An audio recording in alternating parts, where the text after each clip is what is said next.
Osiris.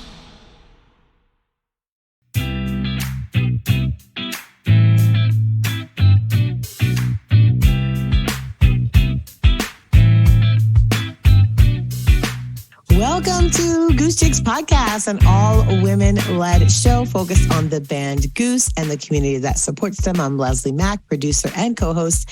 On today's show, we will get to know the Goose Chicks Pod crew, how we came to love Goose. Plus, we're going to share a few reflections on the epic 2022 Goose Miss Run in Colorado. Hello, my friends. How is everyone doing?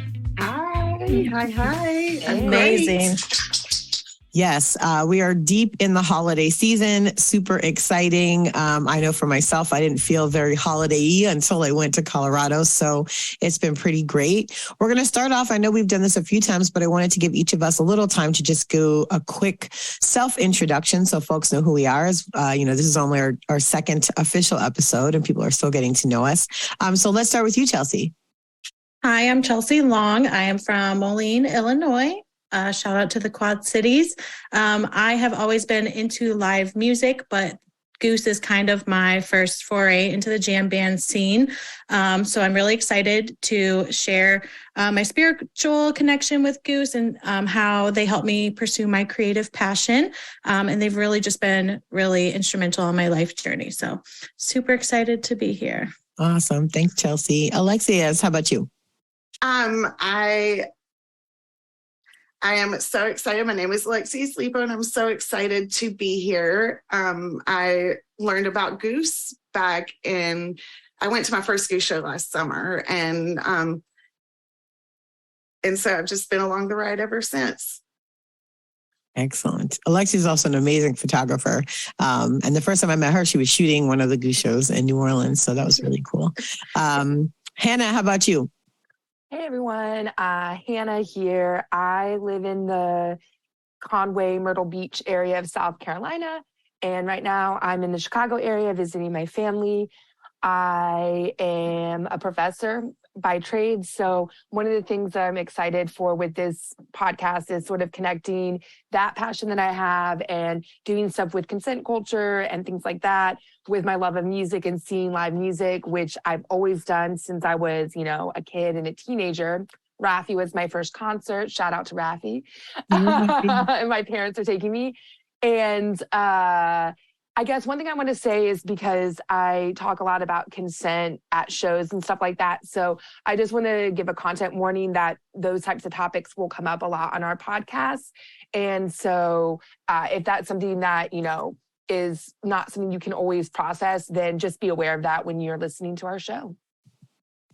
Good points, and thanks you for that content warning. Very important. I mean, those are important topics, but we also know they can be triggering. Want to make sure folks know. So my name is Leslie Mack. I originally hail from Brooklyn, New York. Shout out to Flatbush. I live in Charlotte, North Carolina now. I've been here about 6 years. I love it here. I have been a podcaster for, about a decade now. And my previous show that I produced with PRX was called Blackberry Jams and was all about Black liberation and my love for the band Fish, which as you can tell, I've been a Fish fan for a really long time, about 25 years now.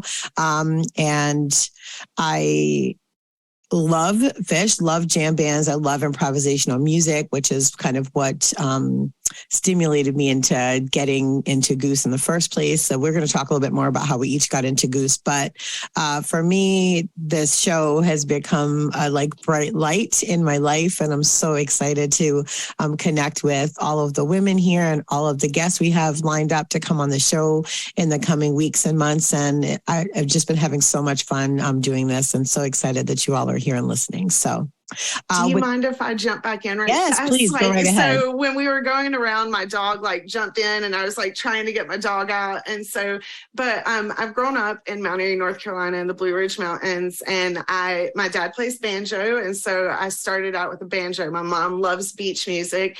And so it's just a whole different world down here with music, beach music and bluegrass music. it's music that's in North Carolina. And I've explained a lot to people. They're like, what is beach music? What is shagging? And, and using different forms. So, but I've always loved different types of music. And so just growing up in music and just loving music and many different types. Incubus was a huge inspiration of mine for years. I absolutely love Incubus and followed them and 311 all over the place. And so then I learned of who Goose was, and it just has been a fun ride ever since. I do love photography. I do photography. I love doing charities and working just with anyone wherever I can. And so I'm just excited to be with you ladies on this ride and with the whole Goose community family. It's been more than the music is amazing and the family is absolutely amazing. So I'm excited to be here with y'all. Excellent. Excellent. So we have a few running segments. We're going to attempt to do every single show, just to give us a little, shape to the show. So you can expect to hear these particular segments every episode. When we have a guest, we may not, but when we don't, we'll definitely be hitting them up. So the first segment is called How Do We Get Down? And it's going to talk about lyrics and the meanings of Goose songs. But I wanted to throw it to Hannah because she is involved in working on a really exciting project that is centered around lyrics and meanings of Goose songs. So Hannah, tell everyone what that's all about.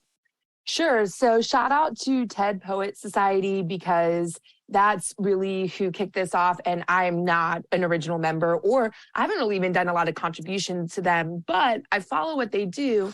And I'm a huge data nerd. I'm a qualitative researcher by training. And so I was like, hey, do you want me to throw the transcribed Goose lyrics into a software just to sort of see what comes up the most and stuff like that? And I'm actually cleaning up some of the analysis that I did. One thing that's been hard for me is like, typically when you do qualitative research and you're looking for themes and patterns and what words are coming up the most, you take out words that are small, like and the. But for me, I started thinking about how with lyrics, some words that you might take out for a research project, you might not take out for lyrics, because one thing I was thinking about is like, well, how much does Rick or Peter write about themselves versus other people and stuff like that? So like maybe how much they say I and me and you actually could matter. So I guess this is sort of a call for Goose fans who are listening.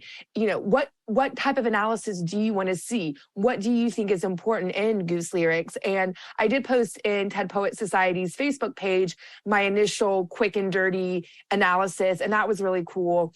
And then I'll also say, I don't like to give my own personal interpretations of songs, which I know is something that a lot of folks in TED Poet Society do, because I always feel like my interpretation is oftentimes different than other people's. And I'll say one anecdote about that. So one of my songs I really like is Bob Dawn or Undecided.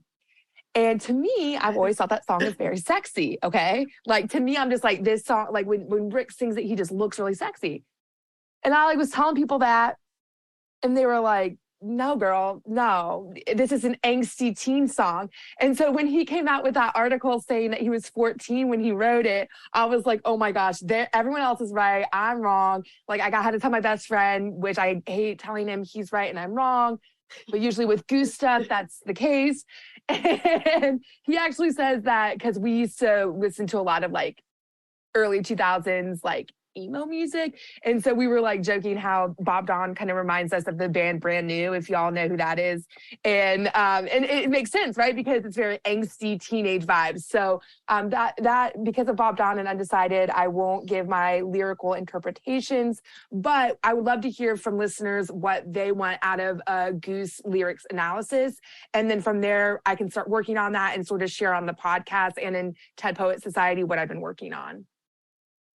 And little fact, Jason Foley is the one who started TED Poet Society, and a lot of people are in that. And he's been the great mind. Like he came into the community, I think in springtime sometime, and just like all of us, it reached him, very deeply. And he was doing TED Poet Society, and then he saw the artists, and he was like, what can we do to help? And so he had the idea, and it just led on from there about like Goose Community or Western Sun Foundation, Goose Community. And so it just, to me, it just shows like how deep he likes to get, you know, because some people are just in it like me. I'll just tell the truth. I'm out there just dancing away. Sometimes I get the wrong lyrics and I sing the lyrics that are for me and, you know, that I know that they're wrong at that point, yeah. you know, but I'm singing, it's like what I got for me and stuff. So it's amazing how to see each different person connect and, you know, and how that they, you know, the groove, the beat is what got me in the beginning. And then I started listening to the words. So it's awesome to see each different connection. And hey, sometimes the guys get the lyrics wrong. Like, you know, but this is a Arevalo song, but Dim Lights, that's like one of my all-time favorite Arevalo songs, and my favorite version, which is like September 2022. Rick actually sings the lyrics wrong, and my friend pointed that out to me, and I'm like, I like that version the best. Yeah, the Steamboat show, they started a song and Rick missed his cue and Peter wanted to keep going. He's like, no, stop. And Rick literally goes, fuck, we're doing this again. It was so, we all just like cracked up because he was like, no, we're not doing that. But also, can we just even acknowledge that these lyrics that Rick wrote at 14 are like, what? All right. How? Now I'm looking for something to escape with. I know there's going to be easier things to deal with than that other time when I feel all right. I'm like, what the fuck were you doing at 14, sir? Like, seriously, what the hell? Yeah. So old soul for sure. Very old soul. So deep. Like, so I know. So introspective. Yeah. Incredibly. Really. I just wish I knew at 14 that poems didn't have to rhyme and stuff. Like, for some reason, my English teacher, like every poem, if it didn't have like the perfect sentences. And so, you know, as an adult now, I'm like, wow, this is poetry. I didn't know that this could be poetry. Like, you can just literally write out your feelings. And so it's so cool to see. And I wish that we could teach more kids with like, hey, this song is poetry. Like, you know, it's cool, and making it be a cool thing and stuff. That would be really awesome. But you know, we can't do everything. Hopefully Western Sun Foundation will cover that, you know, with the music therapy and everything. Hopefully these things will be seen.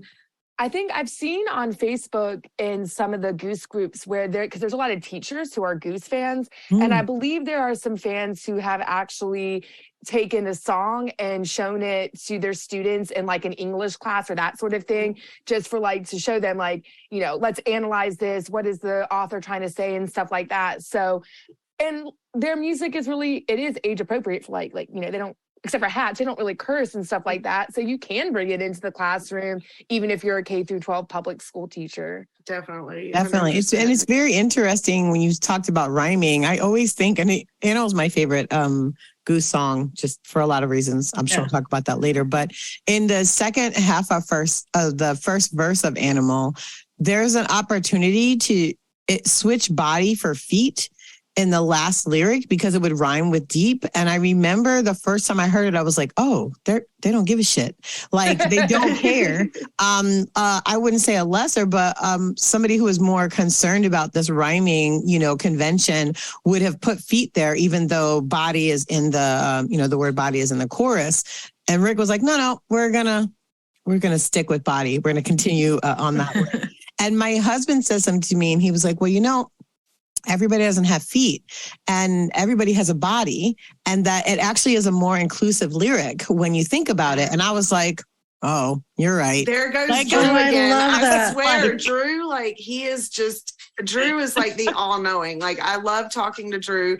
My husband's very insightful about it, but Drew, like, you know, it's awesome to get the two of them together and like, because, you know, all of us love it, but then like hearing it's just awesome. But Drew definitely, like, he'll be at shows and he'll be like, hey, you know, this and this, and he's amazing to get information that you wouldn't even think of that he, you know, that's so amazing. Like, not everyone has a fount of useless knowledge. It's amazing. We need in Cincinnati, we need to put your husband's and my best friend on a little bromance date, because Tyler also nerds out all the time like this, and I will go back and forth with him or whatever, but like, I just have a feeling that a beautiful bromance between the three of them could truly for it. I'm down. Let's do it. Awesome. Who you got in line, Chelsea? I love it. I'm always solo at shows, so I don't have any friends to share. Hey, I'm at We're solo your at a lot of friends. So shows. yeah, that's Yeah. right. Girl, I got so many.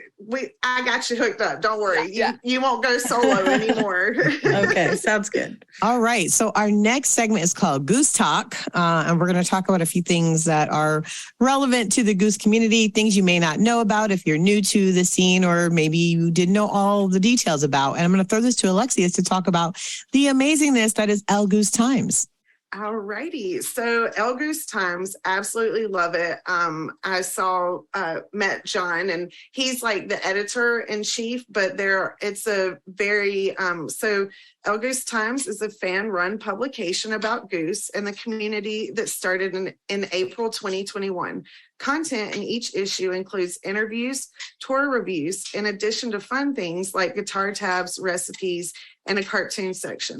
To date, there have been 10 volumes, and the next will debut in March for spring tour.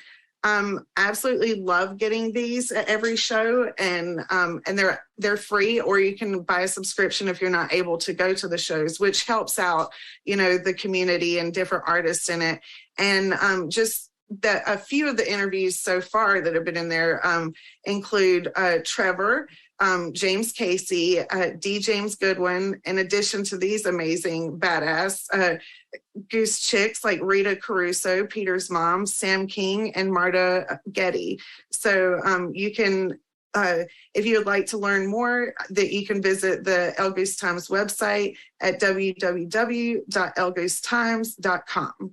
And you should definitely check it out. Like, I definitely bring home a couple of issues from each show to give to some friends who weren't there.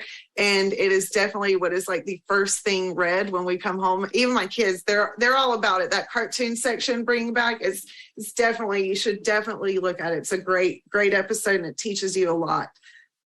Yeah, it's just a really great fan-generated piece of content that, has cartoons, it has like a puzzle in it. There's recipes in it. I know we save it for like our drive or ride home. If we're driving, then I'll just read aloud while Drew's driving. If we're flying, then we'll read it on the plane. So yeah, it becomes like a little thing that we'll just be like, oh, what'd they say this time?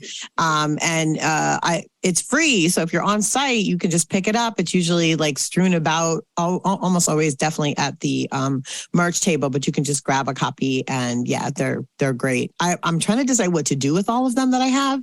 So I've been mulling that over. I feel like I should do something with them. I have them saved, but I don't know what to do with them. So I've kept them because I know this is going to be like, I love them. And I didn't get the first one. So I even like reached out to some friends and got like, the first one was like black and white and paper. And so I got the first one, but I would highly say get these and save them like you do the posters, because they are definitely going to be worth a lot, and definitely going to be something worth saving.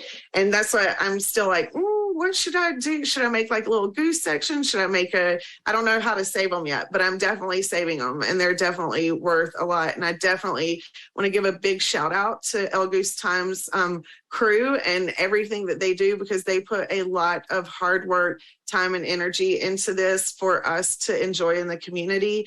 And they're not asking for anything back, and they are just the nicest people ever. And definitely check it out. And I think that you'll fall in love with it as I have and as we have, because it's really awesome. It's very informative and a lot of fun at the same time.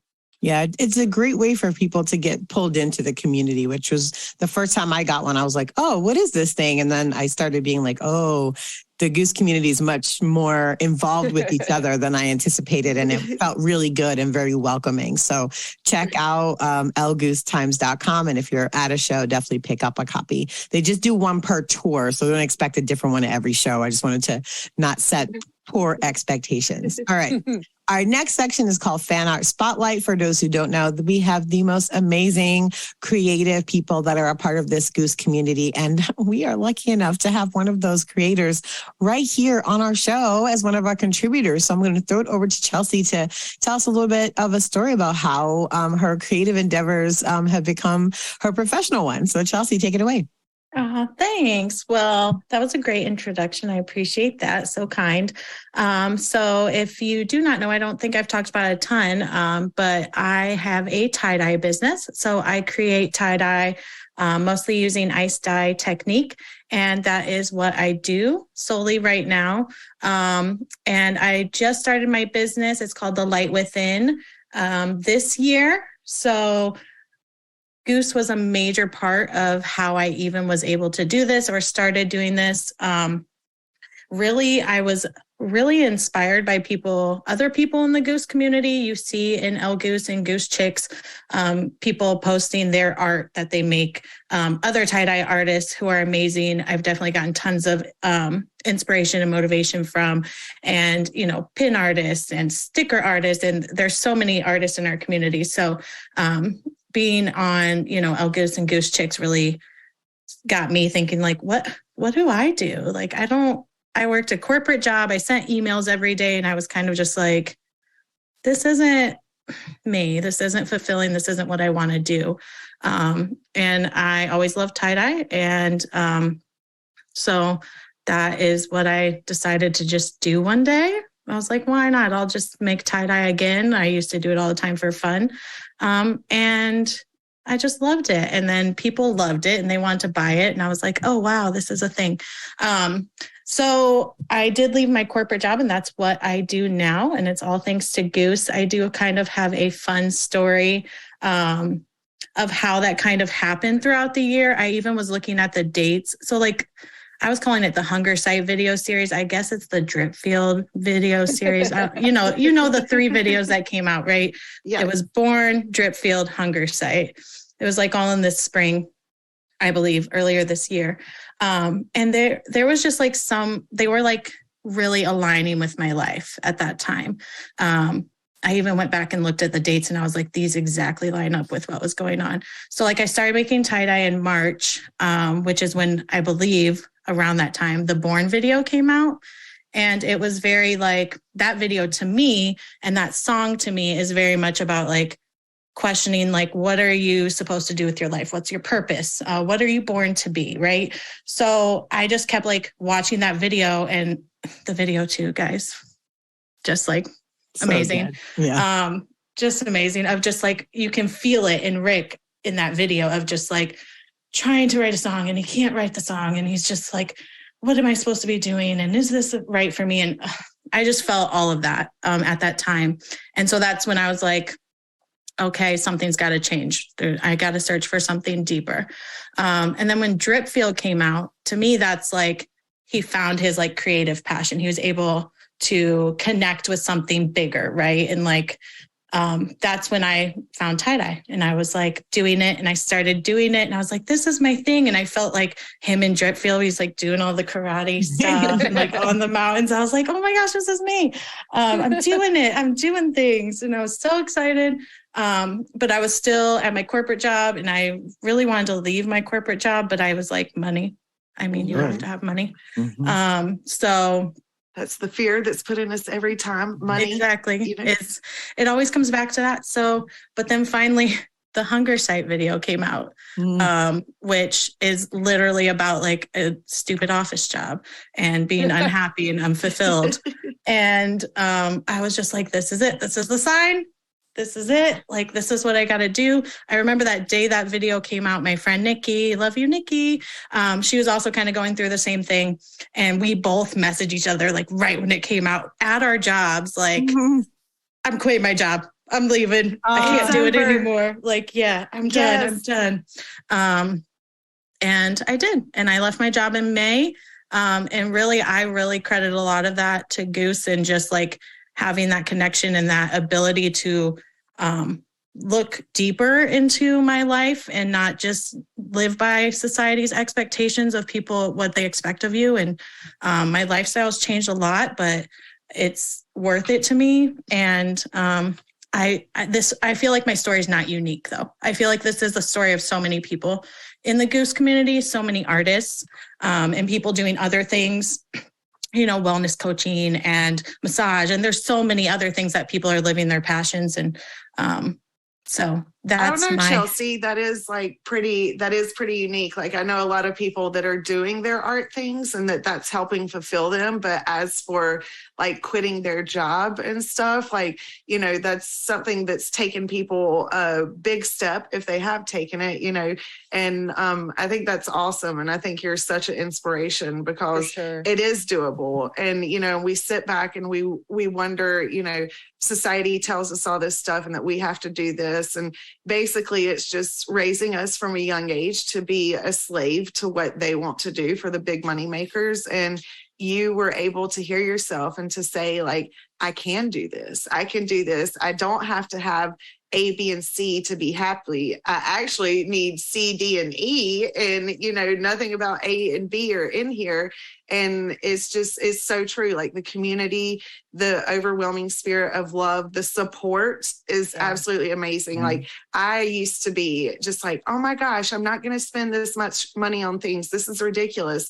And now I'm at a big store and I'm like, there is no way I'm spending money on this. This goes to this big person, the taxes, all this. I'm going to buy from my friend over here that we know that it's going to do some good for her. And so this, you know, you doing this has also been a lot of us seeing friends and being like, okay, we need to buy from them and not, and it's been a wake up story for all of us. I think that we don't realize how much each other are inspiring each other and don't diminish yourself, girl. Like, do not, like, that's what I heard. And that was like, you know, it's not a unique story to everyone. Like, yes, it is, girlfriend. And we're so proud of you and don't diminish yourself. Like what we learned with Mia, like, don't let people put you down. And this is amazing. And I have goosebumps from it. Like I have a little tear coming out of my eye. Like, and it's just, you know, you're amazing and don't diminish yourself. Don't put yourself down because you have done something that most people cannot do. And you're showing us how to do it and living your life. And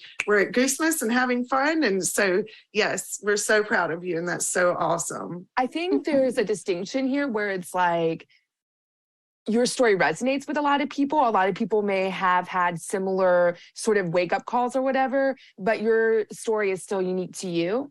And so I think that's like, right. That's like the caveat. And also I think maybe you're the one who needs to do some analysis of songs because I got goosebumps when you were telling your story. I was like, holy cow, this is an amazing story. Thank you for sharing. Thank you guys so much. Yeah, thank you for being such an inspiration. That's so inspiring, and especially because Goose doesn't put that many videos out, and so those three, you know, really, I feel like there's when you see spirit moving in such a specific way to kind of like open up different parts of yourself by watching and listening to this music, and hopefully the guys will hear this and they'll see what kind of deep effect they've had on you, and by extension on all of us that get to hear your story. So thank you, Chelsea. And we're going to be using this particular, segment to highlight lots of other fan artists. And we also even have a show coming up that's specifically about the connections folks have made to art and to each other through the Goose community. So we're really excited for that show. And Chelsea will be featured heavily there as well. All right. Now we're going to talk about this week in Goosery. Usually we'll talk about some historical thing that happened, but you know, Goosemas just happened this past week. So we have no choice but to talk about Goosemas now, which is very exciting. We talked a little bit on our very short Facebook Live a couple of days ago, but now we get to really, really talk about it. A few, just kind of top line unique things about Goosemas 2022. One, it was the first time that Goosemas has been held outside of Goose's home state of Connecticut, which is pretty large for them, though they do have a very strong following in Colorado. I can attest to that. Also, this was the first time that they did 2 nights of Goosemas. It's historically just been 1 night, and they added a second night on, which is really cool. And then the last thing I wanted to mention is that for those who don't know, Rick, Peter, and Jeff are in a side project called Array Below, and they did a mini tour, 3 nights in Beaver Creek, Steamboat Springs, and Boulder right before Goosemas. So those guys were working really hard this week, really performing a ton. And I was lucky enough to get to see all 3 of the Array Below shows, which was my first time seeing them. And I was very wholly unprepared for the similarities to Goose and the differences. I really wasn't. I was just really in awe. My mouth was just like agape almost the entire time that we were watching. Especially, they played a very tiny place, Old Town Pub in Steamboat Springs, which literally had 200 people in it. And I've never seen them in such an intimate space. And so that was really cool. So much back and forth with the audience, so much talking back and forth with the audience that I hadn't. Even Rick was actively talking to the audience, which like you never see. So that was really interesting. But I thought we'd do a round robin on some top line questions that I thought would be really fun. So the first one was, just full disclosure, Chelsea, Alexius, and I were both in Colorado for Goosemas, and Hannah got to couch tour with friends, which is amazing. And shout out to all you couch tours. I will be joining you for lots of spring tours. So me too. Don't think that we all get to go to every show. We don't. Although I do have a lot lined up for next year, but not every show. So what was your favorite experience of the week? And I will start with you, Alexius. Show wise or just like, just overall. Yeah. Overall. My favorite experience of the week is usually we go into towns and we like go to the line and we sit and we're just hanging out with people on the line. And this week at Goosemas, I actually went out and we had like a get together, sit down dinner where there was a bunch of people and we made dinner and just a bunch of people that we have met. And it was like the Goose community team that, has volunteered a lot of hours and put that website together. So it was a big Goose community dinner. And so all the work that we've done in the months of talking and, some of us not meeting each other and, just seeing each other online and just working a lot together. It was amazing to be able to sit down with everyone and spend time with each other. And, we had, Rich came over, Ben's dad. We had some like family members and stuff. So it was awesome to be able to sit down and talk to everyone and get to know everyone on a deeper level than, because we'll be in line and we'll be talking to people and then someone new comes up. It's like, hey, so we actually got to spend that quality time and get to know each other on a deeper level. And so that was absolutely amazing because it was so cold out there that a lot of us were like, no, let's go inside. So we were able to spend a little bit more quality time with each other. So I would definitely say that was my favorite part of the week, was being able to bond with each other, even though the music was out of this world and absolutely amazing. Just that bonding and bring the closeness of the community together more. That was awesome. I love that. So cool. Hannah, how about you on your couch tour experiences with your friends? What was your, favorite experience of the week? I second that because it was so fun just being able to bond with people over Goose. I also, one of the perks of being at home is you have way more space to dance, which I'm a big dancer and a big hooper. So that was really cool. I also got to make a meal for some friends on night one. That was really cool. So I think it's just that festive, of course the music's always amazing, but with Goosemas, it's very festive. You get to do, family friend stuff. And I think that's something that's uniquely special about Goosemas that was probably my favorite thing about that run. Mm-hmm. Chelsea, how about you? Okay, I kind of have two. So first night of Goosemas, I brought my cousin to her first Goose show. So she's like super into concerts and goes to tons of different shows, and she'd never been to a Goose show, though she knows Goose and all that. So that was super exciting. After the first set, I was like, well, what do you think? And she was just like, I'm obsessed. Yes. Okay, the yes. Conversion. Yes, sold. So I'm sure we will be going to many more Goose shows. She lives out in Denver, so that was special to experience that with her. And then my other one was night two. I went solo to the show. So I was by myself, first seat next to, I literally felt like I was next to Trevor on the stage, right there. But the cool part was, I was telling Leslie this, is I could see Leslie and Alexius on the rail jamming out. I could see the whole rail. And so I think that was really cool to just I'm not a rail rider, y'all. I need my space. I need to go pee a million times. And like, I can't do it. So, but it was cool since I wasn't down there with them I still could see them like vibing. And like, I felt like we were kind of all partying together. So that was awesome. So that was fun. So I finally found you, like when you were telling me where you were, I finally found you and I looked up and you looked absolutely gorgeous. Absolutely gorgeous. I was like, oh my gosh, you look so cute.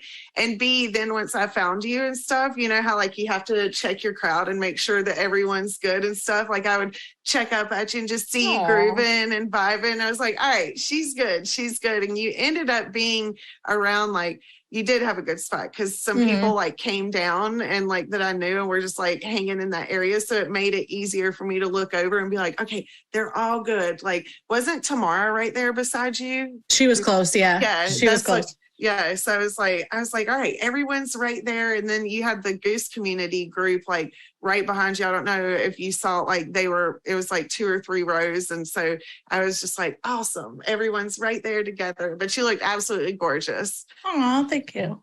I'm with you, Chelsea. We'll have to, for New Year's Eve, you and me can kick it in the back while Leslie and Alexius are rail riding. We'll see. I don't know if I'll be rail riding for New Year's. I don't either. I didn't think I was going to be doing Christmas, and somehow, because I'm not the cold rail rider. I will fully disclaim now, like, cold weather is not my thing. You know, and so I didn't really expect to be up there in the front. And so I will say that now. I mean, hopefully our husbands will do the cold and, you know, but no, it's not going to be that cold. It might get up to 60. Yeah. It's just going to be it's going to be rainy, but not too cold. So we'll see. Though that does make the line a little crazier. I can do that, but not this insane cold. So, but also like if y'all are back there, I would love to come back and I love to see the lights. Like I went up through Dripfield because I was right in front of, you know, like where the confetti was going. And so when Dripfield came on, I was like, you know, I didn't know, no one told me, but I was like, I bet you anything, this is when this confetti is going to go down. And so I went up to the top and, you know, and it goes, you know, it just explodes. And that was just so beautiful to watch it and the lights from the top. And so at Radio City Music Hall, I really learned my appreciation for Getty. And so I do like that. I do like to have rail and I do like to go to the back and see, you know, all the lights. Our husbands prefer rail, but we'll probably make an escape to the, you know, well, sometimes, so I don't mind making an escape back and seeing like the lights and, you know, just how beautiful it is and sharing the rail with someone who really wants it. That's important to share, to switch out with people. Yeah. Sure. I try to do that as much as possible. Like, oh, you really like the song? Come up here. Let's switch. Somebody has to poke me. Like I get so into it. But if you say, hey, can I get the rail? I'm like, yeah, for sure. Like, you know, just, and then people start telling me like, I like this song. Can I get, I'm like, yes, please just make sure you poke me and I will let you totally have it. Absolutely.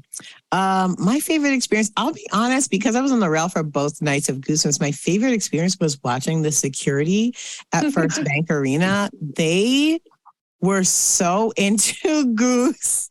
None of them had really known about Goose before. I talked to all of them. So I think only one of them had even known Goose, you know, before. Exactly. Them. But when I tell you they were like into it, they were like full on dancing. I love that. Right there. And of course, you know, they can't see the lights because they have to keep their eyes forward. But every now and then I'd see them peek behind and be like, oh my gosh, just like shocked by it. And so by the second night, they were so hype. Like when we got to the rail, they were just like, yeah, come on, guys.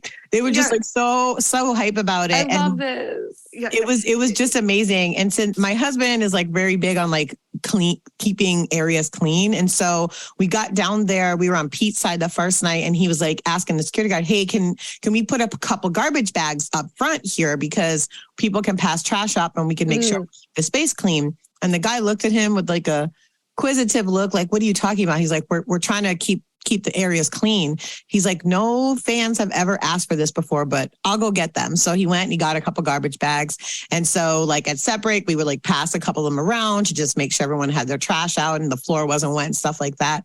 By the next night, they pre-put the bags out before we got out there. Aww. And one of them said to me, like, this is the most genius idea. I don't know why we didn't have it before. Like, what were we thinking?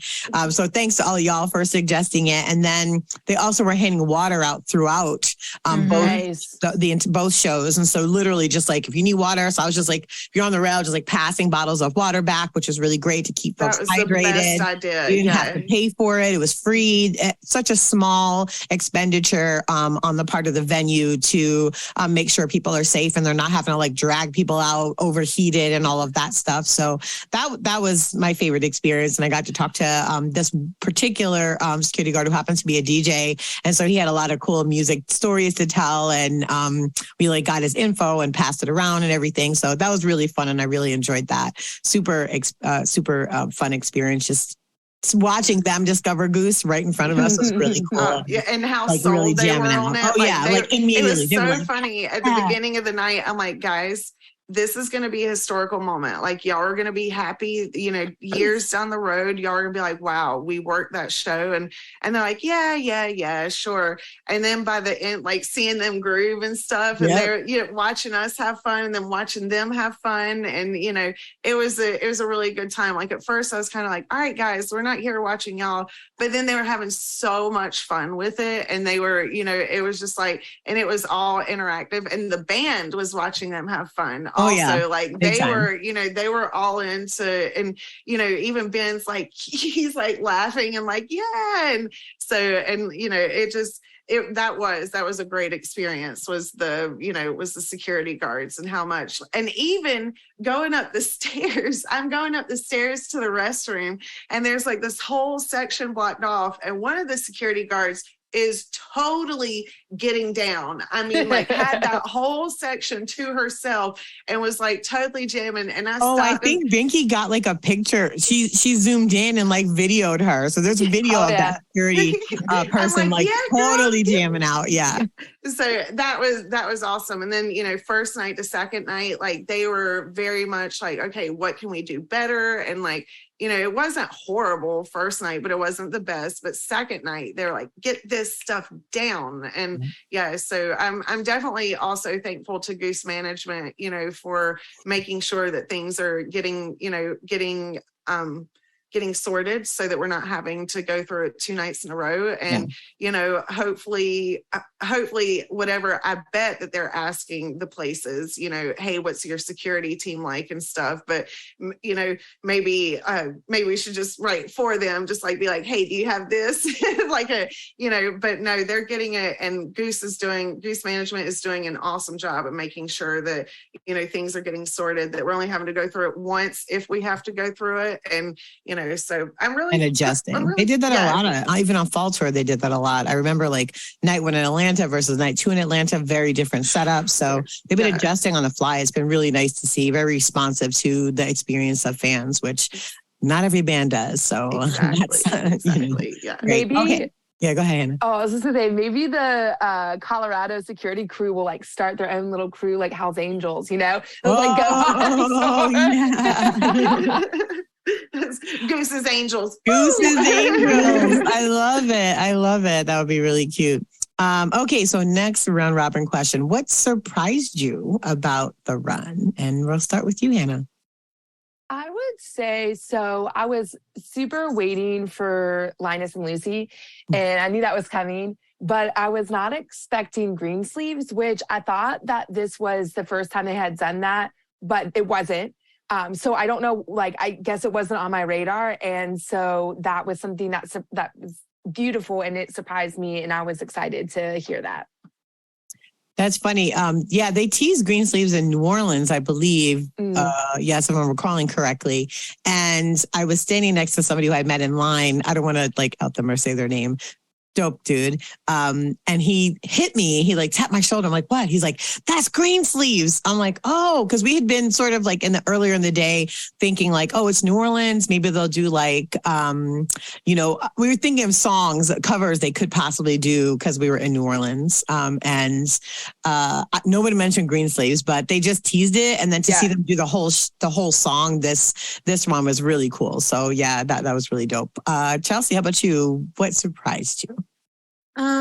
Surprise, I guess.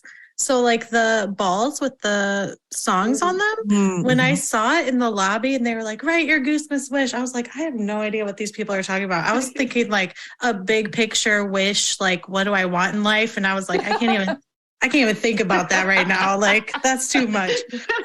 So I didn't even realize what it was. And then like the second set, when Peter started pulling balls out of the sack, I was like, oh. And it like, it all made sense. And I was like, okay, I was totally overthinking that whole thing. So that was cool. And then the next night I wrote on a ball and I submitted it and everything because I got the concept. But so I thought that was really cool that they included the fans in the set list, sort of, and that they were able to shout out fans throughout the show. So that was really cool. Yeah, that was really neat. Alexius, what surprised you? So I'm with Chelsea. I also was like, what are these balls? Like, what are we? And then come to find out that it was kind of like a bingo 2.0. And it was just awesome, surprising, just an amazing experience to be in, really gnarly. And for them to be pulling the balls out and, and playing the balls and giving shout outs and just different experiences. You hear about the bingo. I heard about the bingo, tour, and I wasn't there on it. And so just to kind of get like a bingo 2.0, I was very shocked and excited and just happy to be a part of, and like, oh my gosh, yes, I'm here. So a lot of things surprised me though. It was my first Goosemas, so I just wasn't expecting like the guy on the legs. I don't know what that's called, and like the stilts. The stilts. That was cool. And the elves going around, and so for me it was just kind of a jaw-dropping experience. I just was like, oh my gosh, this is all so cool. And the balls and they had new lights in there. So there was just a lot of things that I was definitely surprised about and excited about. Awesome. Yeah. I will say, just because I was up front both nights, I was really touched by the things that they were doing to make each other like laugh. So like during Animal, Peter played a bunch of animal sounds and Yes. Trevor just started cracking up, which literally never see. And so I was just like, yeah, like, so like, it just like really like, I don't know. It just really hit me where I was just like, oh my gosh, like these guys are still trying to surprise each other. And so that was really just filled my heart, like made my heart really happy. And Rick kept cracking up at the Santa that they hired. I don't know if they met the Santa before, but it seemed like a lot of the Santa's antics were not known to the band ahead of time. And so that was cool to see them being surprised. Rick he cracked up in the middle of a lyric as the Santa was like walking across the front rail. And so those things surprise me, because sometimes you can think this is such a big deal for them. This is such a huge night for them, couple of nights for them. And they still were not taking themselves that seriously. And I just love that. And it really touched me. It was really cool. Speaking of being touched, not in a bad way, what touched your heart? What were the moments that you just were like, oh my gosh, I'm feeling it really, really a lot right now. Chelsea, we'll start with you. Oh gosh, this is like, I don't even know. I think just night 2, set 2, I don't know. It was just magical. And I just really enjoyed that set. And even more special that it was from the balls, songs written by fans. Yeah. So that was really cool. That set was amazing and it was fan led. And so thank you to all you guys who wrote those songs on the balls. Mm-hmm. Yes. Thanks to all of y'all. Hannah, how about you? So this was actually an Array Below night on the 14th, but I'm pretty predictable. So the Peggy O, and I was like laying on the couch literally, and I just like started tearing up, getting really emotional. And I know there was a lot of people posting in Goose Chicks, the Facebook page, saying the same thing. I got to send it to my dad. I always love when Rick performs that song, but to me, I think that version is probably his GOAT. So yeah, that definitely was like touched my heart, made me emotional. Yeah, for sure. Gosh, Alexius, I'm going to go to you and I'll go last. This is so, I can't remember the night, and I can't remember if it was Arablo or Goosemas with the No Rain. I think it was the last night of Arablo. Yeah. And so my sister has passed away, and the whole time going out there, I saw the number 22. Whew, let me breathe. I saw the number 22, which is her, which was her lucky number, and now my lucky number. And so I've always said that Goose was brought to me, that she brought Goose into my life, and was such a hole that was left in my life when she was taken away from us. And so 22, the whole way going out there, I see 22 everywhere. And I was able to spend such amazing time with my friends and actually get time with them and get to spend. And I bonded, especially, I'm not going to throw any names out there, but especially like one person that had a great loss also, and how that Goose had filled her, had been trying to fill that hole. And so the last night, No Rain comes on. And that was Courtney's favorite song in the entire world. And so it just was so touching to me, because I feel like, I felt like that she's been here with me the whole time. And I was on the fence about going to Goosemas or not. And I decided to go. And it just felt like, I'm here, like her saying, I'm here with you. We're all here with you. This community is here for you. And that's what I felt the whole time. And it just was like, and I believe in those, in those spiritual connections. And I believe that they can, touch us from the other side, and, and that they're with us. And so for me, that was a very special moment at the end of a weekend, or the end of like 6 days and stuff, being out there with all people that I love, and things that have been going on, and all the things, medical things and stuff in my life. And it just, like, being with the people I loved, it just was like, okay, she's here with me. I'm on this path for a reason. I'm in the right place where I need to be. And it just was a solidifying moment for me. It was just a really beautiful moment. And to come home, just to know that I'm where I need to be. It was just beautiful. I just can't say enough about it. Yeah, that was the Fox Theater show, the 18th, where they played No Rain. So many covers that show. We were not prepared. Not prepared at all. We thought we were everything that was. We may have to do a one-off episode just about that show. Because we will. For sure. I hadn't heard them do a fan show before. I feel like this is their first one that they've done, and it was really moving just to look around and see so many people I've been to so many other shows with, and it was such a just crowd, heavy or fan heavy crowd, and really beautiful. So maybe we'll get to that. It was so funny, because all of us are like, we are so tired. We're, it's just going to be low level. We're not going hardcore. Oh no, they started and here we roll, like everyone. About that thing. Yeah, we're not doing that. Yeah, exactly. Yeah. Sorry, Leslie, to interrupt you. What was so special? Like, what was your special moment? My special moment, gosh, it's really hard to pick. I have to say that I've been really feeling Tumble as a song lately. I think it's such a song for our times that we are in. And so many of us are in those moments of stumbling and figuring out, how to get back up, how to find our path again, how to tie up our shoes, right? And so I really loved them closing set one with that monster Tumble. But I have to say, most special was the set two ending Dripfield.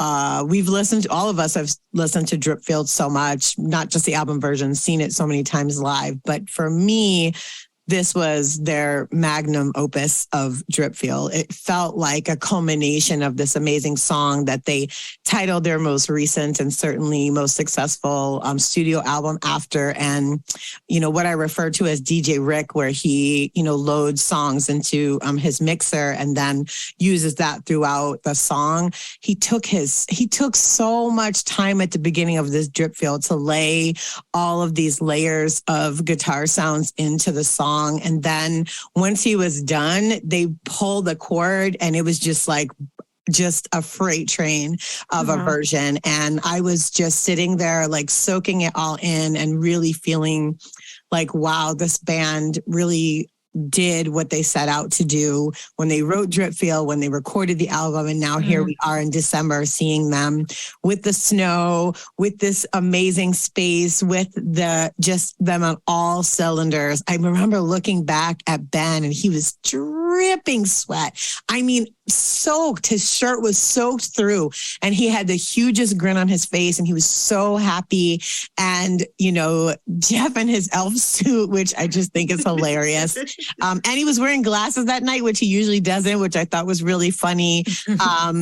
And yeah, it just felt like this was a culmination and really them, getting to this high level of performing this particular song at the highest level they possibly could. And it really surprised me and was really, really touched me. And I just felt like just blessed to witness it and to be there with them as they got to have this moment, which is really amazing.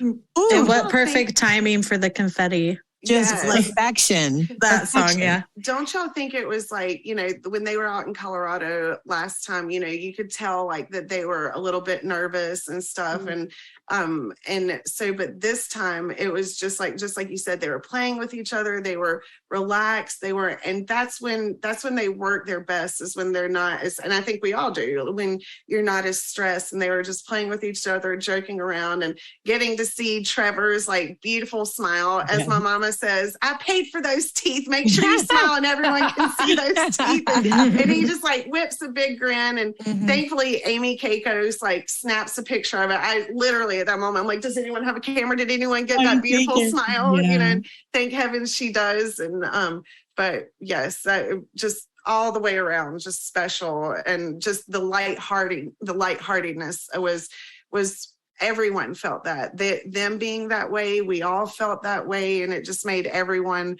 relax about it. And it was so awesome. There's so many amazing moments of it.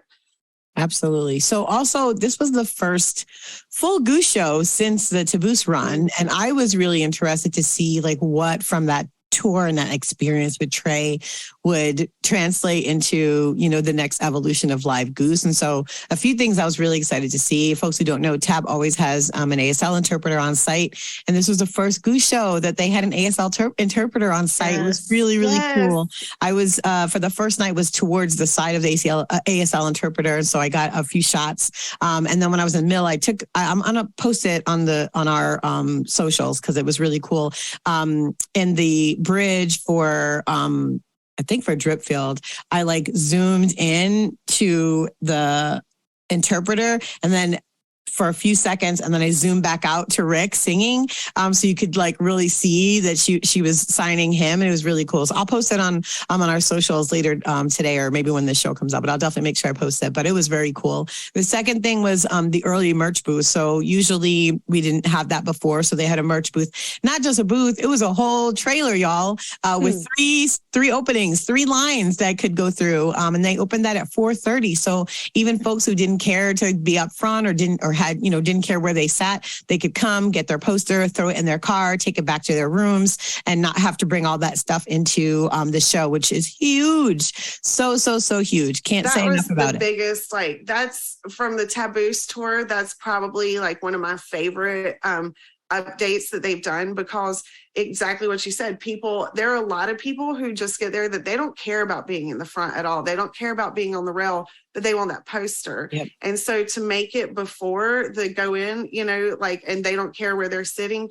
it makes that line, like that stressfulness of it, just the animosity of it, just, go away, because these people are over here getting their merch and stuff, and then the people who are really worried about the rail are over here, and then they have someone standing in that line. So that takes a lot of the stress of it out. And thank you Tab for teaching this to Goose, so that this could come to our community and we could take a little bit of stress out of the way. That's been an awesome upgrade, I would definitely say. For sure. And then just musically, Rick took a new amp out for Goosemas, which I was really excited to see.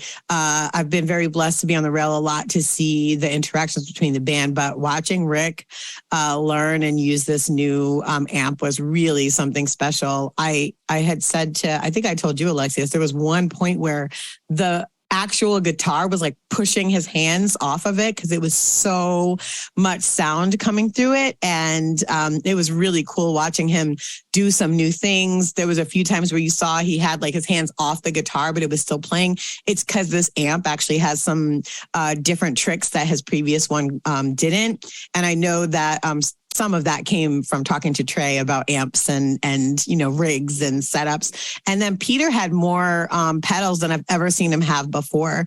And so getting to see Peter do more solos on his guitar this run was really, really amazing as well. And super cool because one, he's a kick-ass guitarist. And I don't know if folks know, he didn't even start playing the keys until 2015. So, he's originally a guitarist that became a keyboardist, right? And so it's been really dope seeing him. I mean, I'm sure all of the Arabelo work has bolstered him in that area. But it was great to see that too and see all of that. So that was really cool. It was also awesome to see like how Trev, Trev has always had this very, I call him the mystical man. And, he's just very quiet and, and I don't know if it's shy or if it's that mystical man, so I like to call him the mystical man. But he is definitely, this tour, he was definitely, and I'm always like Trev's side, and he was moving and his hands were, were going up and down like the guitar. It was quite sexy. I do have to say, like the way that he was like moving with the guitar and going, up and down. I was like, ooh. And then, he was actually like grooving and stuff. So I feel like the Trev was starting to get his, starting to get his comfort level on stage. And I really feel like that can be seen after the Taboos shows. And, he just, could you tell that, Chelsea? Like on for sure. I was like right next to him the whole night too. And I've never seen him groove so much, I feel. And I think I even messaged you guys, like, I feel like Trevor keeps looking at me. Like, are we locking eyes? I can't tell because he's always wearing sunglasses. I think we were. That was cool. Y'all were. Cool. We will take y'all were for sure, 100%. I saw it. No doubt, I saw it. I was there. I saw it. My mom would always tell this story of how one time she won the lottery for Paul McCartney, and she was like third row center, and she swore up until her dying day that she locked eyes with Paul McCartney. And I was like, me and my sister growing up, we'd be like, yeah, right, mom. But then as an adult, I'm like, no, she's right. They have to lock eyes with someone, right? Yeah, so why not you, Chelsea, right? Exactly. Yeah, for sure. Some do a lot more than others. Peter's a very big eye locker. He loves to be out there eye locking. But I will say, Rick, this is another thing I think that is post Taboos tour, which is Rick's increased interaction with fans and with the audience, like talking. I haven't heard him talk this much from the mic ever that he did for Goosemas. Usually you don't get to hear his voice. He was very vocal.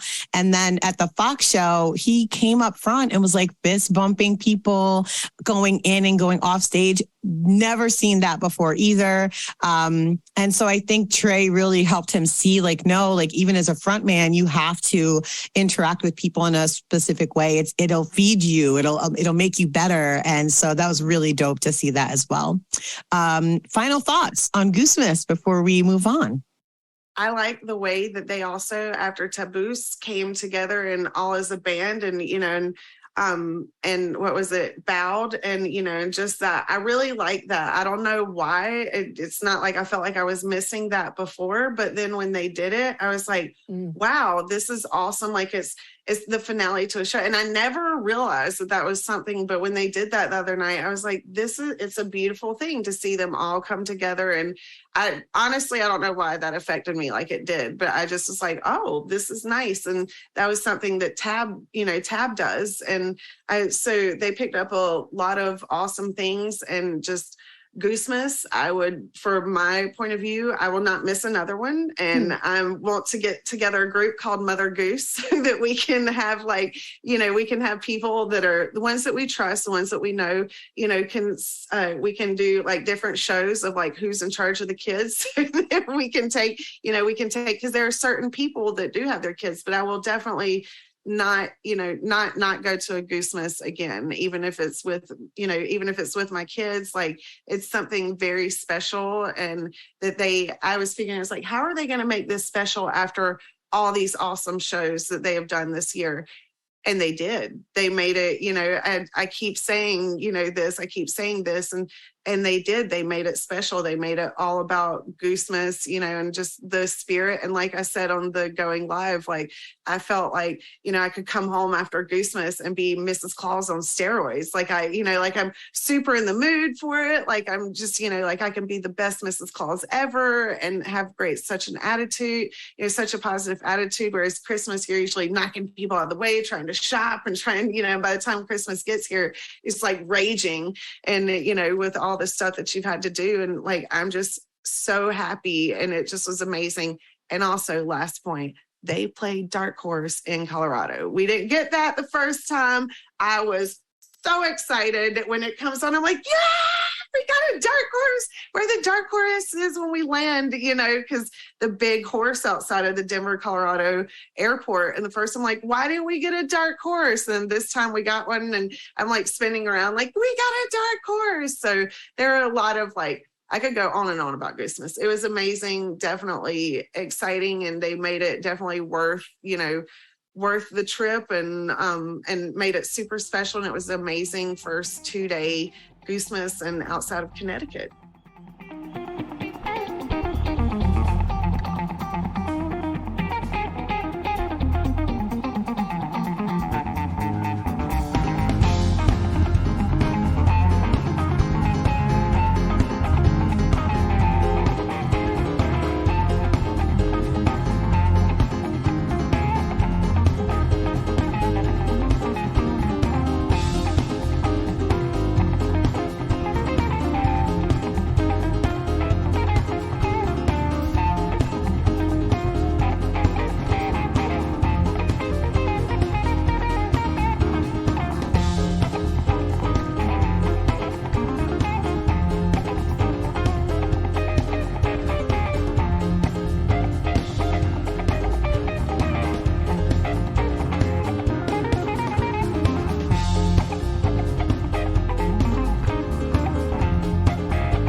Absolutely.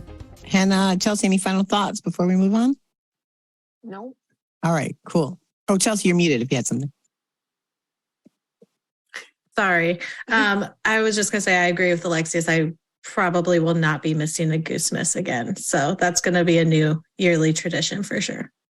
I love it. Next year we'll have to do Goose Chicks Podcast live during Goosemas. So we'll put a pin in that. Let's podcast have that as a goal. Awesome. So our last segment we're going to do every show is called Podcast Flowdown, where we're going to highlight a podcast by an amazing woman out there. And our first one is for the podcast Salute the Songbird with Maggie Rose, who is also a part of the Osiris Media family like we are. And this show is really amazing. Maggie gets to have candid conversations with some of her female music heroes.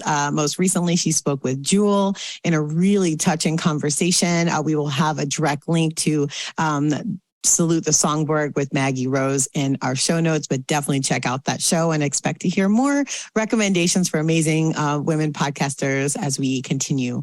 All right. Next up, we are going to talk about how we each got into Goose. I have a couple of questions I'm going to ask. We'll just round robin these. And we'll just give people a little flavor as to how we all ended up sitting here talking to each other about this 5-part band from Connecticut. All right. So first question is, where did you first hear about Goose, and what was your first impression? I will start. I first heard about Goose in a car going from to a fish show out in Portland. And my first impression was, who the fuck is this?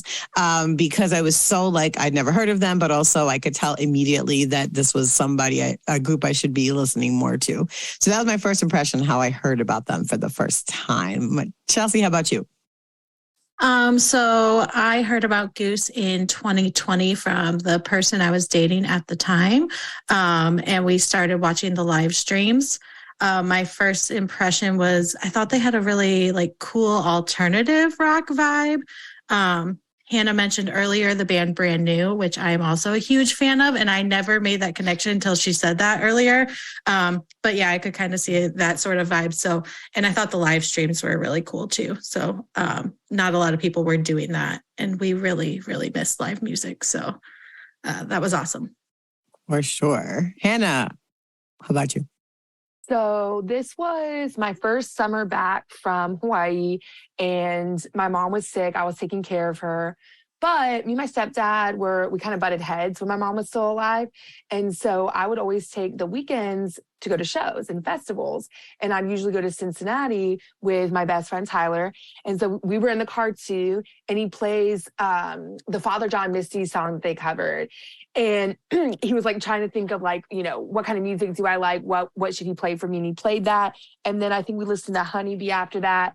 And my first impression was like, oh, they write really cute love songs. And then he kept playing like, you know, some of their deeper songs and stuff like that. And I was like, whoa, like, what is this band? Like, this is amazing. And we had always bonded over music, but I had always been way more into jam band music than Tyler. So it was really cool to sort of see that full circle and just to have that outlet when my mom was so sick and I was taking care of her. So that was just a really cool experience for me.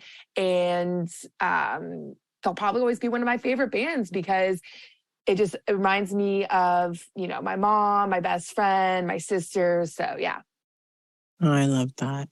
Alexius.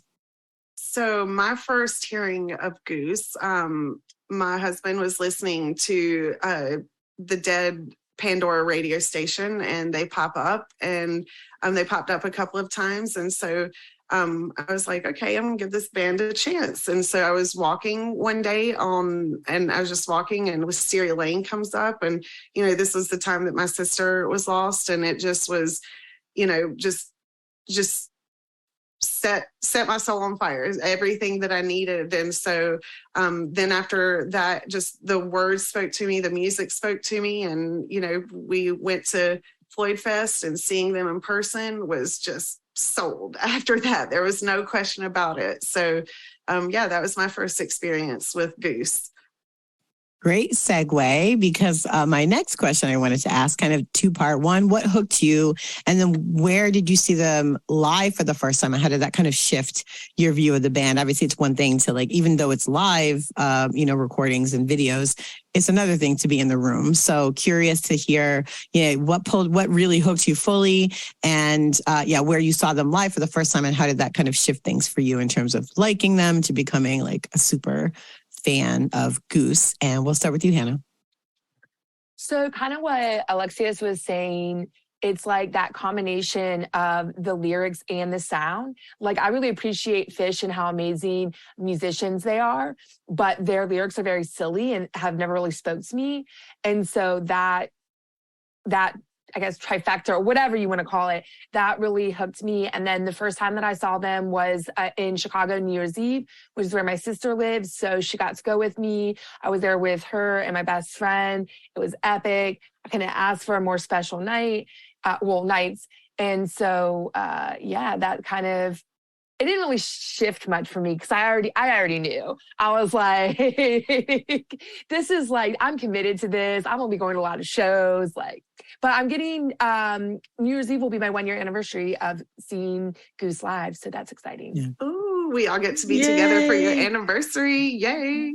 Alexius, how about you? You said was Floyd Fest the first one, or? Floyd Fest was my first one. And of course, that's just one set, you know, it's not a full set, but I was really excited because at Floyd Fest, they had a artist signing. And so they had Goose, you know, up there. And so we got to go up and meet all of them. And, you know, Peter, the good showman, the good salesman that he is and stuff, he's like, are you going to Fred Fest? Are you going to Fred Fest? And, you know, throughout the whole day. And finally, by the end of the night, I was like, all right, Peter. Well, they had their show. And then after their show, you know, we're talking to him and stuff. And Peter's like, are you going to Fred Fest? And I was like, yes, I'm going to Fred Fest. I'm definitely going. So went on that, you know, that same weekend, bought tickets, and then we went to Fred Fest. And that, you know, I say Floyd was the kicker, but Floyd was the kicker where I saw him. But Fred Fest was what totally sold me, because they had like all the different bands, Vasudo, and just a lot of different bands. And I absolutely love reggae music. And so Vasudo like filled that hole. And then, you know, we just got to meet the fans that had been fans for a long time and were uber duper fans at this point. And so they were able, like, they were so nice. Like, so many different ones of us taught us so many different things. Like the Louisville crew, like super just took us in under their wing. All of them did. It was just amazing. And it's been fun to see like everyone at the shows since, and, you know, different neighbors. And so I would definitely say that Fred Fest is what sold me 100%. And I'm just waiting. And y'all know I have the Fred flag that I carry everywhere. We mail back and forth. It's really cool. The band actually took it and signed it backstage, and, you know, brought it out. And Team Fred, by the way, is Ben and Jeff. So it's the drummers. And then Team Ted was, I think it was Coach and Rick but so anyway, so there were different teams in the interactive games, and we really got to know each other. So, so definitely Fred Fest was what sold me 100. I mean, I was already sold, but then Fred Fest, like, you know, it just made it to where, just nailed it in to where there's no other thing besides Goose. Love it. Chelsea.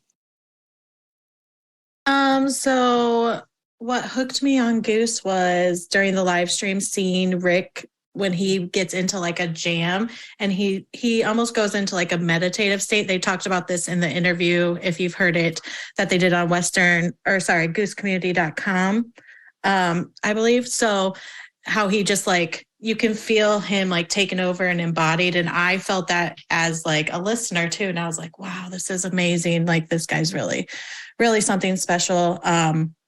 And I saw them for the first time at Pine Creek Lodge in Montana in July 2021. We actually had a vacation planned to Yellowstone that week, just like we already had it planned, and the dates came out and we were like, yep, we're changing our plans. We're going to make a detour. We're going to go to see them in Montana. So we were able to see them at that super small venue outside, which was really cool.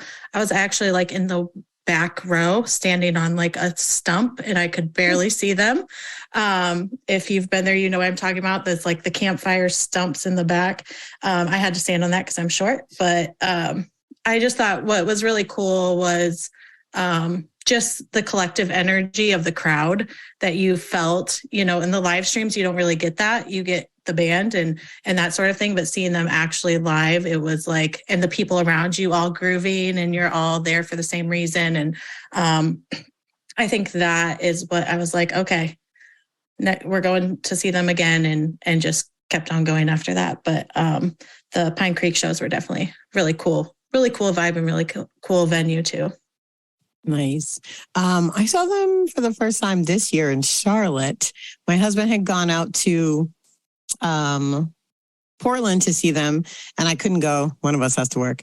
And he came back and he was like, no, Leslie, like, I already got us tickets for Charlotte. Like, you've got to see this band. Like, it's for you. And I was like, okay, cool. I'd been listening to the music, really enjoying it. I've been having it all while I was working and designing and doing things like that. And we went to the show, and Chelsea, you hit on something really specific. I noted how friendly the audience was. I was like, oh, and is it the Fillmore, which is not a huge venue, and sometimes it can get a little mixy at that place, to be totally honest, like consent wise and just space wise and stuff. And I felt so comfortable and so just at ease by the crowd that I was like, wow, I that shocked me off the rip. And then I felt like it was a little bit of a heavy Peter set, especially the first set, because they opened with Honeybee, and then they also did Elizabeth. And, you know, his songs are so light and airy and so bubbly. And I was like, they do this too? Like, it was like this shift in my brain of like, whoa, like they can do dark, and they can do heartfelt, and they can do loving, and they can also do this lighthearted. Like, Elizabeth is such a happy song to me in terms of just like the sentiment of like, yeah, but she's waiting for me right there. So you better step up because she's waiting. All of that was just so great. And then also they did, 2 covers that night, Pumped Up Kicks, and I think they closed with Dancing in the Moonlight. And I remember being like groups don't do covers anymore. Like they just don't. They play their music because they're trying to sell their music. And it was just a recognition. That was what hooked me. I was like, oh, they're doing covers too. Okay, this band is really about the music. It's about their connection with each other and about their connection with their fans. And that's really what hooked me. And it kind of shifted my view of like what to expect from Goose was that show. And like, I've been going to as many shows as I possibly could. We got a dark horse that night too. I think you were at that show, Alexius, if I'm not mistaken. I'm pretty sure you were. Which is one of my favorite things. You're muted if you're talking, is meeting people and realizing we all were in the same room for different things, like Radio City Music Hall. Yeah. I'll make people, I'm like, I was there. Me too. Just like all of those kinds of things is so fun. I'm so excited you're at that Charlotte show because you heard the shout out to Sky then at the end of the night. Cause that was Sky's first show that she went to, and they given her a shout out on her birthday at a different show. And then since she was there, oh man, they totally spoiled her. Actually, I heard a story the other night. It was so funny because everyone that was at that show, we were together. We were just like super closely bonded. And Post said to me the other night, he's like, I will never forget that show. And we just have this like really close bond. And he's like, I'll never forget Sky. She had her skateboard out there and she was, is playing through the day while we're all rail riding and, waiting for the thing. And Sky, Peter and, a bunch of them go over that can skateboard, and they're like, here, let's, we'll do this. And so I think Post was like, and I was going to do a kickflip, and Sky looked at me and she's like, do your best. And it was just so funny. And that's what she was just, and she usually is just very like, light and like not as confident and stuff. And like, it just like that day, like her whole, and it just was so cool as a mom to see like that Goose brought out the awesome side that I see that she just didn't have the confidence with. And, and then she's like around people that she knows that absolutely loves her. And, and even before she got there, they're like, oh, Sky, or, they knew who she was. And so it was really funny. It's just a really funny story. Oh, do your best. And, Peter out there watching her skateboard, and Ben, and just like, they spoiled her so much that day. So the band is absolutely amazing. I'm so happy that was your first show because we actually shared it and didn't know that we were there together. So what an awesome connection. Very cool. I have that so much with people, and it's so fantastic. Okay. Tough question. What's your favorite Goose song right now? I say right now because I recognize that it changes depending on mood and also what version they end up doing. Like, I don't know, a 3-time sped up All I Need that you didn't know was possible at the Fox Theater.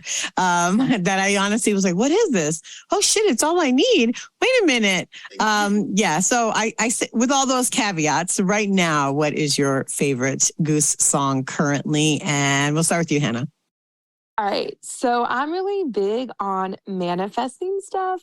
I'm just going to throw this out there that one of my favorite songs that Peter's ever written is Monks of Saigon. And Arabelo they've only ever done it as Arabelo. They've only done it twice. So I'm just manifesting that and they haven't done it in 2022. For 2023, maybe a Goose version of it. And then I've been really into Echo of a Rose lately. And I always get really dressed up for New Year's Eve. It's like the one time. So my outfit for the 30th is based off of that. It's like rose themed. And I really liked I think the last time they played it, they did the old version. And so I really enjoy that particular version of Echo of a Rose. So yeah, those would be my two right now. Love it. Chelsea, how about you? Favorite Goose song currently right now? I would say right now it's Animal. I don't know. For me, it's like all about dancing and stuff. And that song is like literally about dancing. So get up and move your body. I just feel that so hard. And then being at the Legend Valley shows where they played that for the first time this year, and just being there and like, what is happening? What is going on? So whenever they play that in a show, that's always like the first song I play when I'm listening to the show. I don't listen to it in order. Sorry if that's bad. I don't know.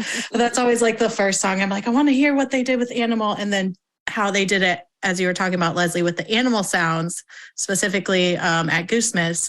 Like I caught on to that right away in the show, and I was like, oh my gosh, this is amazing. So Animal is just, I'm living for it right now.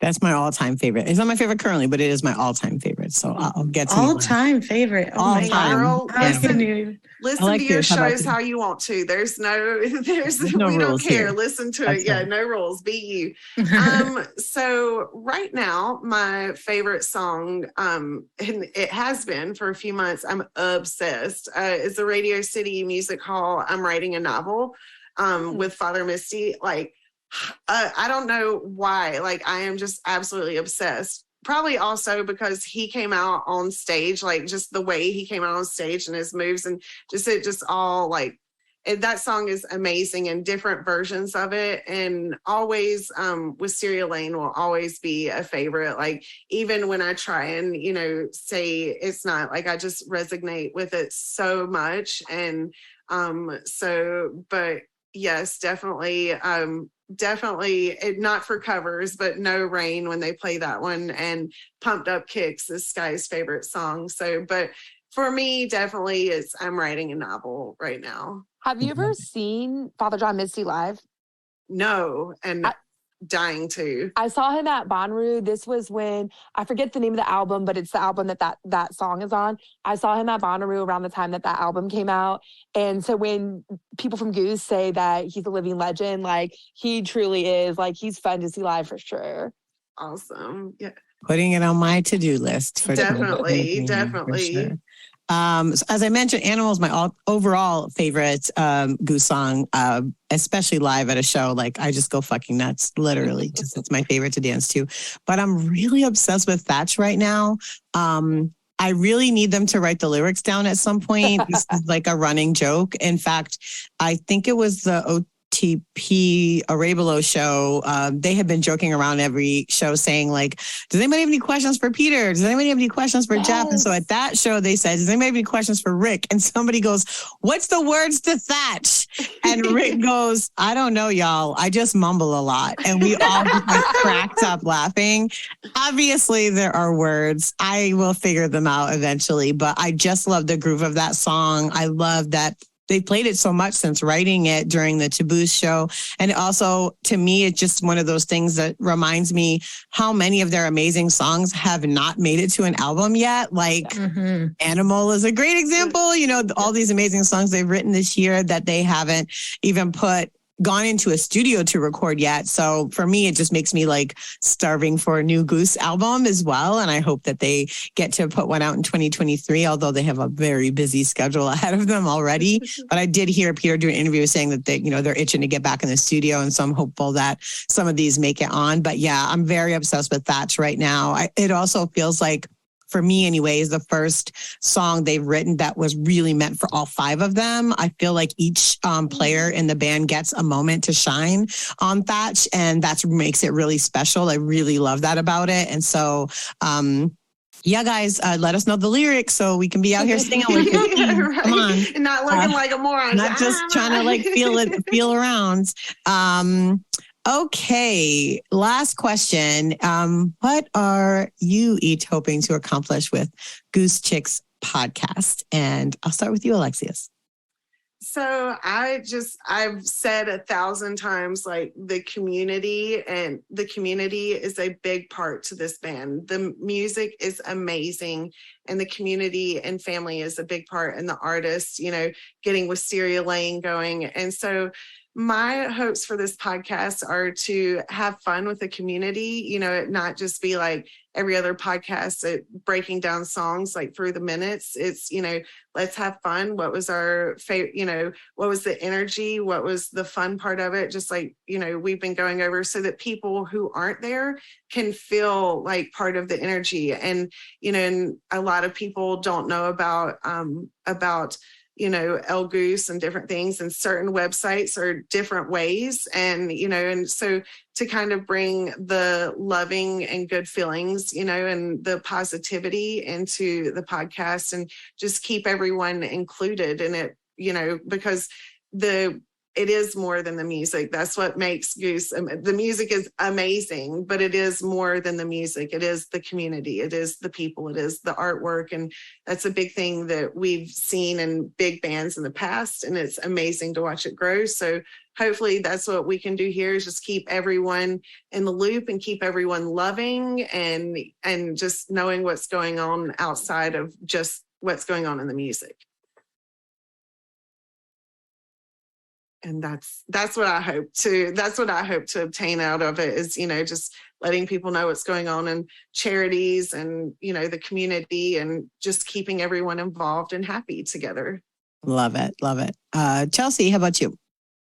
As we spoke about a little earlier, I really am excited to speak more on my spiritual connection to Goose's music. I know that's a big part of the Goose community, and diving deeper into the lyrics and the meaning to us, and the different ways they've impacted our lives and different experiences we've had with songs. And also personally, as I mentioned before, I'll go to a show alone. I'm not really super connected to the Goose community, I feel. And so just gaining more, friends along the way and being more connected to everyone else who's in this amazing community that we all rage with at the shows. I'm really excited about that too. Yes. More raging in 2023. I'm here for it. More friends, more love, more raging. Yes. We're all about it. Yes. Hannah? I second what everyone else has said. And then also for me, I have a lot of friends all over the country. I travel a lot because my schedule allows for it. So it's kind of, Goose community has been a way for me to stay in touch with friends that I don't live in the same city as, or like my sister. One of my friends, it's actually my friend's girlfriend, she's just a total badass. We message each other regularly about what shows we're planning on going to, what we're planning on crafting for that show and stuff like that, So just being able to maintain friendships I already have through Goose community. Love that too. I think for me, I really just recognized a vacuum of women's voices talking about not just Goose, but about jam bands generally speaking. And that's not to say there aren't some out there. There are, but I believe that we are the first jam band specific podcast that is hosted solely by women. And I really want to bring our unique perspectives into the podcast space, to the Osiris family, and to bring as many women as we possibly can into the Goose community, because it's such a beautiful place to be. And in the world right now, we need as many places for connection as we can possibly find. And so that's what my goal is with Goose Chicks Podcast, is to create a place for more connection with other people. And so I'm really excited about the opportunities we'll have to do that, and bringing so many dope women onto the show to talk about their experiences and their work that often gets overshadowed by their male counterparts. And so I'm excited to get to do all of that. Definitely 100%. 100%, Leslie, everything that you just said. Yes.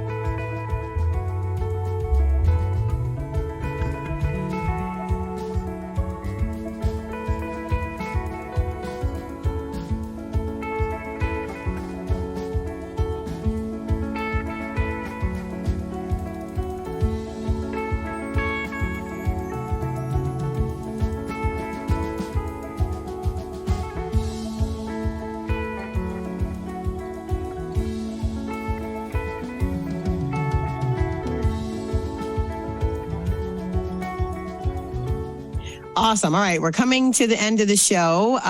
Since New Year's is coming up, we wanted to just have a quick round robin of what we are expecting and hoping for the New Year's run. I'm going to end with you, Hannah. So I'll start and say, frankly, if I don't hear Born, I'm going to be really, really upset. It's been a really long time since I've heard it live. They didn't play it during Goosemas. They didn't play it during the Taboose run. And it's time. So kindly, please, the Goose Gods, please just gift us with a really great one during the New Year's run. So that's what I'm looking forward to, in addition to all of us being in the same place for the first time ever. So I'm super excited about that. Even just having lunch together or breakfast or dinner or something. I just can't wait. Chelsea and I got to spend some one-on-one time in Denver. And so I'm just excited for all of us to get to spend time together for sure. Chelsea, how about you? Expectations, hopes for a New Year's Eve run? Well, I'm always looking for an LMIG, so I will take that, of course. But I was thinking, I was also at New Year's Eve last year. I think just Hannah and I were out of the four of us. But they played Empress at that show. And I just really felt in that moment last year at New Year's that it fit really well with the vibe of starting a new year and being positive and things like that. So I would like to see an Empress maybe towards the end of the last set. I don't know, something like that would be really fun. Yeah. Love it. Alexius.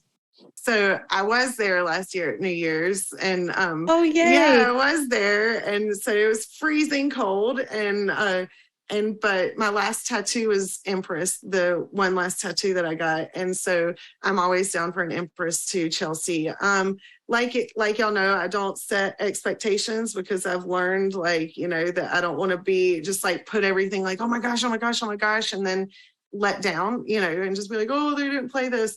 So but I feel the same as you, Leslie. I feel like Born has not been played in quite some time, and we are going to be giving light to a new year. So that would be an amazing song. I was really surprised they didn't play it when Bodie, Coach's son, was born. I was really expecting it that night. So Born would be amazing. And just jams to get down like they did and they did in Boulder that last night. Let's get down, let's jam. And so anything just jamming, and I know that they'll do that, but it'd be awesome to have a few more covers like we did that night. That was a lot of fun. Covers that night, I couldn't believe it. Wow. I know. So whip it, and ending with Disco Inferno. So that's all I say is let's just, the music is amazing. We're going to have 2 nights of it. So let's throw in a couple of, cover songs, because that was a very fun experience. So it was. The guy in front of me that was right next to us, he had been literally the whole show being like, I really hope they play Disco Inferno. I don't know why he was thinking that. Oh, what is it? Was it Corey? Yes, right next to him. He was Corey, I really want to hear Disco Inferno. And then they started, he turned around to me and he goes, they're doing it. His face was just lit up. And I was like, I couldn't believe it. I just was thinking in my head, just what he must have been thinking. The whole day he was hoping for this. And then they ended with the song that he had been just praying for. Yeah. And it was so cool. So amazing. So amazing. And he was so much fun to dance with. Corey, I can't believe that they ended with that either. I think we were all just did they really? They played the song that he wanted, and they ended with it. Wow. So yeah. Hannah, I want to turn it over to you to finish out our New Year's Eve hopes and expectations. Yes. So Ohio's my home turf. I'm super pumped about that, and I will be having lots of trinkets. So I have a handful of Goose Chicks Pod buttons. I made some other buttons. Me and my friend Bailey are crafting on the 29th. I'm hoping to have some other heady trades. You can find me and my crew. We'll have a big Cincy Trash crew group by the RB sign. So look for us by the RB sign if you want some trinkets. And I'm just excited to be in my home turf. I also want to give a shout out, speaking of Cincy women who are awesome. If y'all are looking for some awesome fan art while you're in Cincinnati, Kelsey with Jive Lee Design is a total badass. So if you're looking for anything cool, she's from Cincinnati. She's really active in Goose Chicks Facebook page. Check out her stuff. We'll link. Well, she actually doesn't know we're doing this. Shout out BTW. But we are gonna have a link to her page because she just does the cool stuff. And then I also wanted to say, especially since I was saying how I want to hear from listeners about lyrics and what you want to see in the analysis. We want to hear from you. Anything you want to talk about, the floor is yours. So we now have a voicemail line set up for all Goose Chicks and fans to share their experiences with Goose and the jam band scene. You can call 704-275-3128. Again, that's 704-275-3128. Leave us a message. It might get played on the show. And I'll say, because we said Goose Chicks and fans, I think it's pretty clear that, our podcast isn't just for women. I see a lot of men engaging, but we want to hear from everyone, not just women. So if you want to drop us a line, say something to us, we'd love to hear from you. Yes, we love it. And we have a whole show dedicated just to all of your voices. So 1, expect to see me with the mic in your face online as soon as it's not freezing cold out. And 2, definitely call the line, and we'll have all of that in the show notes as well. Alexius, I wanted to give you one last opportunity to plug the Western Sun Foundation's New Year's Eve benefiting the Please Neighborhood Center in Cincinnati, because this is our last show before that happens. So let's make sure we say it. Yeah. Okay, so Western Sun Foundation is doing a raffle right now. It's $10 a ticket. They have a lot of cool prizes. This is going to be something that's growing each show. They're going to have booths out there and going to be having raffles in different ways to help the communities that we are going to be traveling through as a Goose community. And so we're helping children in music therapy and people that need help. And so you can check out westernsunfoundation.org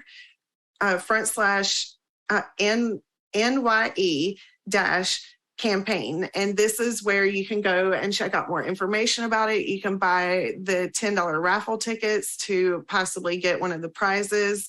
And so make sure that you go check out westernsunfoundation.org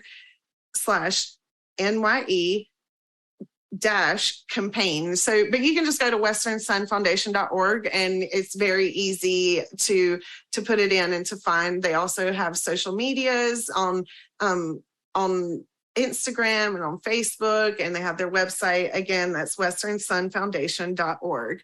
And so go check it out. And this is the first collab that they're doing with Cincinnati. So I'm very excited about that. Super excited.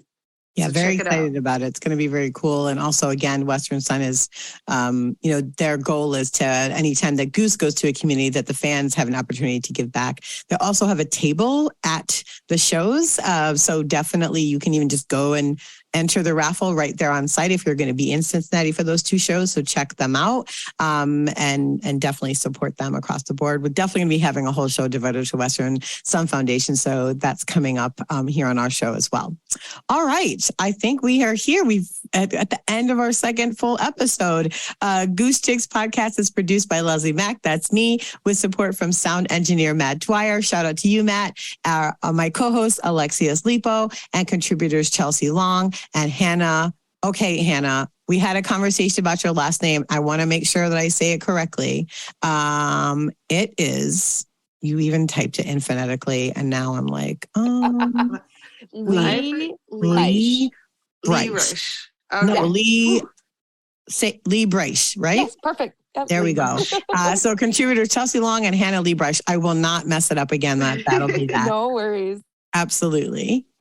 Alexius, you're up. We are a proud member of the Osiris media family. You can check us out on socials at Goose Chick Pod and on our website, goosechickspod.com. As always, we encourage our listeners to support the Western Sun Foundation. Visit westernsunfoundation.org for more information. Remember to subscribe and leave us a review in your favorite podcast app. Also, tell a friend about the show. It really helps us out. Until next time, be kind to each other out there. See you, everybody. Bye, y'all. Merry Christmas. Yeah, happy holidays. Osiris.